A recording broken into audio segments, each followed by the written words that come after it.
Today, we're talking about something that affects every single one of us, whether we realize it or not.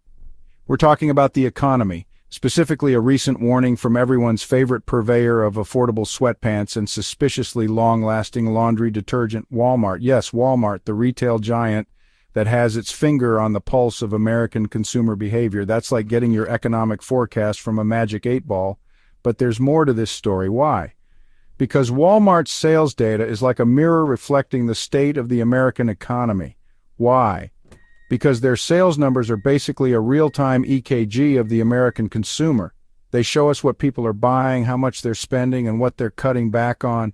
And right now, those EKG readings are showing a very concerning arrhythmia. It's like the heartbeat of the American consumer is out of sync, and that's a big deal. See, Walmart recently announced that while their overall sales are up, because inflation, their profits are down.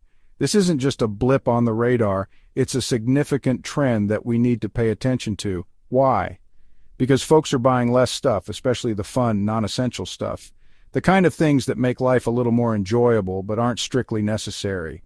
You know, like those novelty socks shaped like your state that no one actually needs but everyone buys anyway.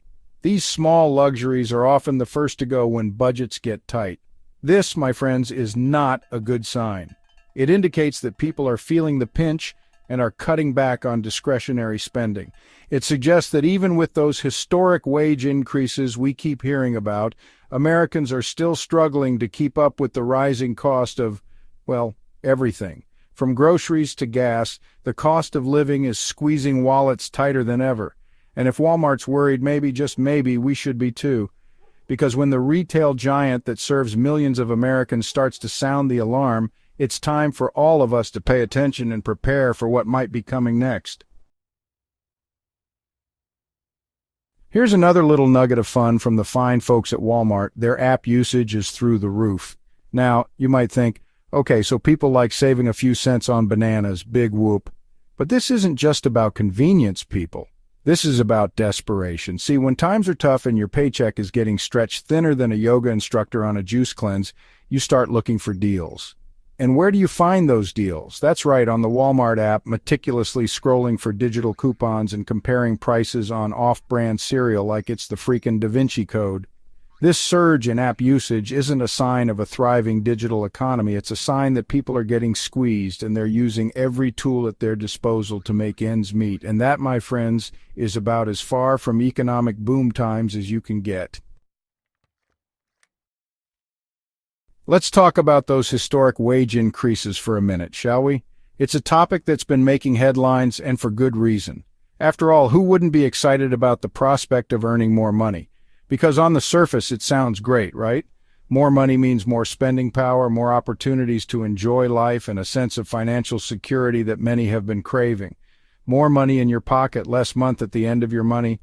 It feels like a breath of fresh air, a chance to finally get ahead, to save a little, to maybe even splurge on something nice. But here's the catch. It's not nearly enough to keep up with the rising cost of, well, existing. The prices of everyday essentials are climbing at an alarming rate, and those wage increases start to feel like a drop in the bucket. Think of it like this. You're on a treadmill, and you're finally starting to outrun the slowly increasing incline.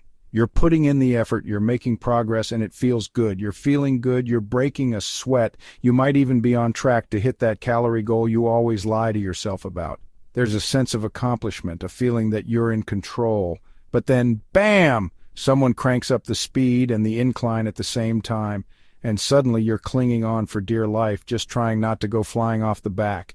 It's a jarring, almost cruel twist that leaves you breathless and struggling. That, my friends, is the current state of the American economy. It's a relentless treadmill where the pace keeps increasing, and no matter how hard you run, it feels like you're barely keeping up. Sure, wages are going up, but the cost of everything, from housing to health care to that artisan loaf of bread you convince yourself is worth it, is going up even faster. It's a race where the finish line keeps moving further away. And that gap, that ever-widening chasm between what we earn and what we need to survive, is sucking the life out of the American dream. It's a harsh reality that many are facing, and it's time we start addressing it head on. Now I know what you're thinking, John. You're being a bit dramatic, aren't you? This is just a little economic hiccup, right? History has some bad news for you. See, this whole wages go up, inflation goes wild, economy goes boom scenario. Yeah, it's not exactly a new dance move. In fact, it's more like a tired old waltz that the economy trots out every few decades, and it always ends the same way, with a face plant on the dance floor. Remember the late 1970s and early 1980s? Stagflation, anyone? Or how about the dot-com bubble burst in the early 2000s? Yeah, not exactly the good old days, and don't even get me started on the 2008 financial crisis. The point is, we've seen this movie before, and spoiler alert, it doesn't end well. Corporate America's axe-cutting spree. But maybe you're thinking, you're being a bit of a downer. Sure, Walmart's worried, but they're just one company, right? Well, not so fast, because it turns out Walmart's not the only one feeling the pinch. Remember Amazon, that behemoth of online shopping that's basically single-handedly keeping the cardboard industry afloat? Yeah, they're laying off workers faster than you can say 2-day shipping, and they're not alone. UPS, the company that delivers all those Amazon packages and probably your neighbor's suspiciously smelly candles, is also slashing jobs. And even Cargill, a company so big and diversified it's practically its own economy, is feeling the heat, announcing plans to cut thousands of jobs. This isn't just a few companies tightening their belts, people. This is a full-blown corporate panic attack, and we're all caught in the crossfire. The Great Retail Retreat. Remember all those shopping sprees we went on during the pandemic? Yeah, those were fun, weren't they? Ordering everything from inflatable hot tubs to diamond-encrusted dog collars with reckless abandon. Well, the party's over, folks, and the hangover is setting in. Retail sales, that bellwether of consumer confidence, are plummeting faster than a pigeon trying to land on a freshly cleaned statue. People aren't buying non-essential stuff anymore. They're too busy trying to afford rent, groceries, and the occasional therapy session to deal with the existential dread of it all. And it's not just the little guys feeling the pinch.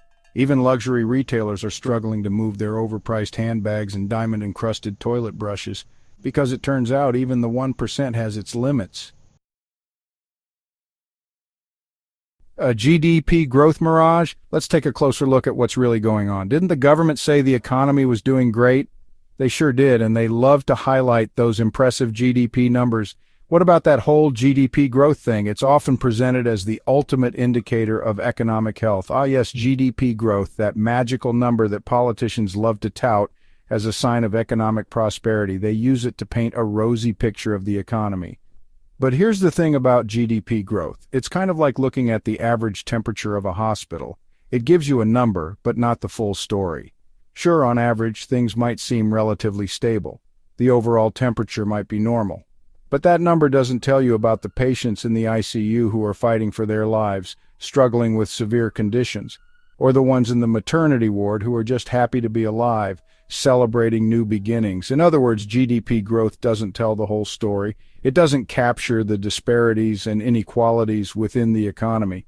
It doesn't reflect the millions of Americans who are struggling to make ends meet, living paycheck to paycheck, or the fact that the gap between the rich and the poor is wider than ever. The wealth disparity is growing, and GDP doesn't show that. It's a mirage, people, a statistical illusion designed to make us feel better about a system that's fundamentally broken. We need to look beyond GDP to understand the real state of our economy. Bracing for impact navigating economic uncertainty. So, where do we go from here? Well, I'm not an economist, but I did stay at a Holiday Inn Express last night, so take this for what it's worth. First and foremost, don't panic. Freaking out never solved anything, except maybe that one time I thought I saw a spider in my bathroom. Spoiler alert, it was just a piece of lint. Second, start preparing now. Build up your emergency fund, pay down your debt, and maybe hold off on buying that solid gold yacht you've had your eye on. Third, and perhaps most importantly, stay informed. Don't just rely on the mainstream media to tell you what's going on. Do your own research, read alternative news sources, and talk to financial experts. Knowledge is power, people, especially when it comes to your money. Hold on to your wallets, America.